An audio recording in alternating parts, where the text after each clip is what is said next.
শুভ জামাই ষষ্ঠী। তো আজকে আমার ভিডিওটা আমি এখান থেকেই শুরু করলাম। এটা জামাই ষষ্ঠীর সকালবেলা।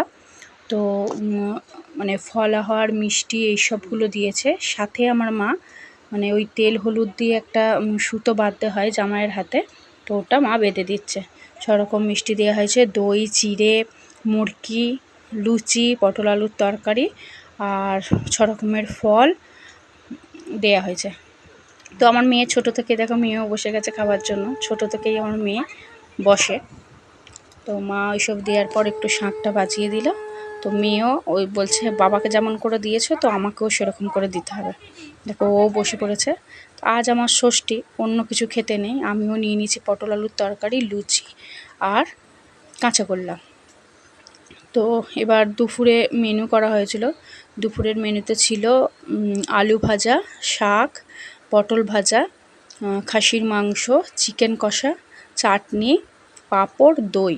মিষ্টি দেওয়া হয়নি কেন, ওরা মিষ্টি খেতে একদমই পছন্দ করে না, মানে বেশি মিষ্টি খেতে একদমই পছন্দ করে না, তাই ডালটা আর সেরকম করা হয়নি। খাসির মাংস থাকলে ওদের আর কিছু দরকার নেই। মেয়ে খাসির মাংস খায় না বলে ওর মুরগির মাংস। গুড ইভিনিং ফ্রেন্ডস, তোমরা সবাই কেমন আছো? ষষ্ঠীর খাওয়া দাওয়া কেমন করলে সবাই? এই দেখো আড্ডা মারা হচ্ছে আমার দাদা মা আমাকে তো চেনই। এই দেখো, এটা মা, এটা আমার মেয়ে, এটা দাদা মা, এটা আমি। আর দেখো আমার জেঠু চলে এসছে। এই দেখো এটা আমার শেঠ জেঠু। এই যে এই দাদামার হাজবেন্ড চাবি নিতে এসেছে বলছে কে। দেখো বিকালে বসে বসে সব আড্ডা মারছি। এই দেখো একটু আম নিয়ে বসেছি। আজ তো ষষ্ঠী, খেতেই নেই কিছু।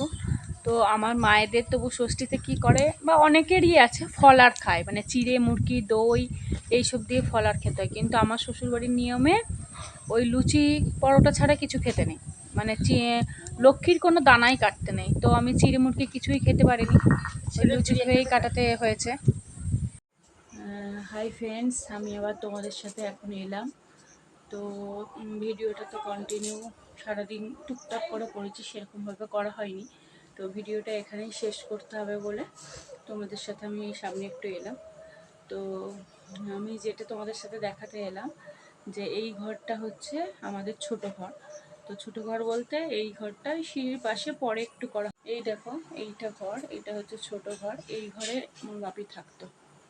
তো এই ঘরটাই ছিল বাপির, মানে এখানে কেউ থাকতো না, বাপিই শুতো। এদিকে যে জানলাটা দেখছো এইটার পরে পুরো মাঠ, এটা পুরো মানে ঠান্ডা হাওয়া দেয়। এখানটা শুতে বাপি বেশি পছন্দ করতো, এই ঘরটায়।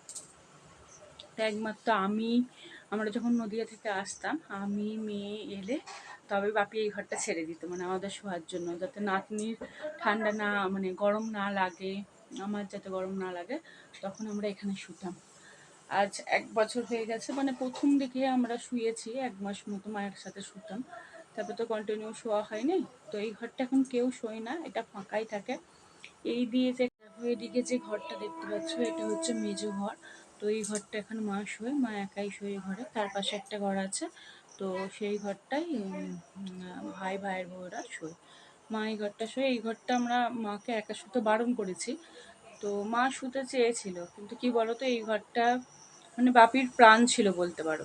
মানে বাপি বলতো আমার যদি কোনোদিন কিছু হয়ে যায় তো আমি ছোট ঘরেই মরবো। সত্যি তাই, মানে বাপি রাত্রির উঠে বাথরুম সব করে এসছে, করে এসে ঠিক এই জায়গাটা শুয়েছিল, এই ধারটায়। মা শুয়েছিল সেদিন এই নিচেতে মেঝেতে শুয়েছিল। মা যেখানটা শুয়েছিল ধরো বাপির দিকে মুখ করে, আর বাপি শুয়েছিল মায়ের দিকে মুখ করে, ঠিক এই জায়গাটাই শুয়েছিল বাপি।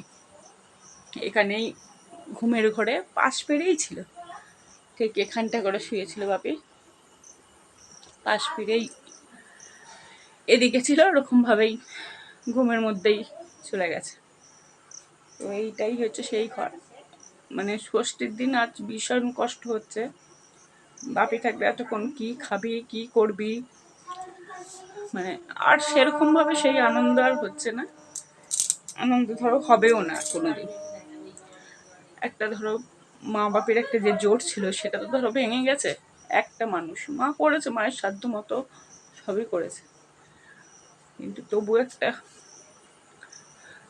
একটা মানুষের এটা কিন্তু কেউ পূরণ করতে পারে না। বাবা বাবাই হয়, বাবার জায়গাটা কি কেউ পূরণ করতে পারে? সেটা কেউ পারবেও না পূরণ করতে। কাজ অনেক দিন পরে এই ঘরটাই শুনলাম, রাতে মা বলেছে এখানে থাকতে, তো এই ঘরে শোবো। এই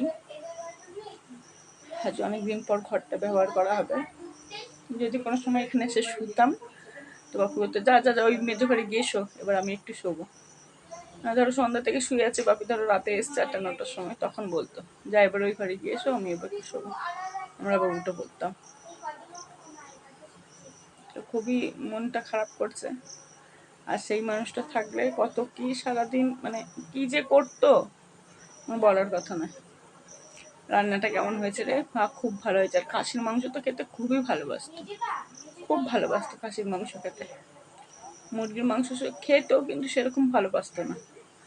খাসির মাংস হলে আর দেখে না। আমাকেও বলেছিল যে এবারে স্যালারিটা পা, যখন আমি প্রথম জয়েন করি মে মাসের 10 তারিখে, আর ভাবি তো 20 তারিখে এরকম হলো, তো আমাকে তখন বলেছিল স্যালারি পেলে আমাকে শুধু খাসির মাংস খাস, যে শুধু এটুকুই বলছে, সেইটাও পূরণ করতে পারলাম না। সেটাও আমার কপালে হলো না। এই আফসোসটা আমার সারা জীবনের মতো থেকে যাবে। এই আফসোস আর মানে কোনোদিন পূরণ হবে না। লোকে কি হয় স্যালারি পেলে কত খুশি আনন্দ হয়, কিন্তু আমার কোনোদিনই হয় না। মানে সেই মনের মধ্যে সেই কথাটা আমার কানে বাজতে থাকে এখনো। তো যাই হোক, এইভাবেই দিন চলতে থাকবে। তোমরা আমার পাশে থাকো, যারা আমার ভিডিও দেখো কমেন্ট করো, লাইক করো। আর কিছু বললাম না, শুধু বাপির ঘরটাই তোমাদের দেখাতে এলাম। তো এই জায়গাতে একটা বাপির ছবি বাঁধিয়ে দেবো। মানে এই ঘরে বাপির ছবি নেই, মেজো ঘরে ছবি আছে। তো এই ঘরটা তো বাপি খুবই ভালোবাসতো, এই ঘরটা বাপির আছে। বাপি লাস্ট এই ডিসেম্বর জানুয়ারিতে পুরী গিয়েছিল, আর মে মাসে এরকম হয়েছে, মানে মাঘ ফাল্গুনের দিকে পুরীতে গিয়েছিল। তো একটা ছবি ভালোভাবে তোলা আছে লাস্ট ওই ছবিটা। তো ওই ছবিটাই আমি বাঁধিয়ে দেবো, দিয়ে বাপিটা ওখানে ঘরে রাখবো। ঠিক আছে, আমার ভিডিওটা কন্টিনিউ তোমরা দেখতে থাকো।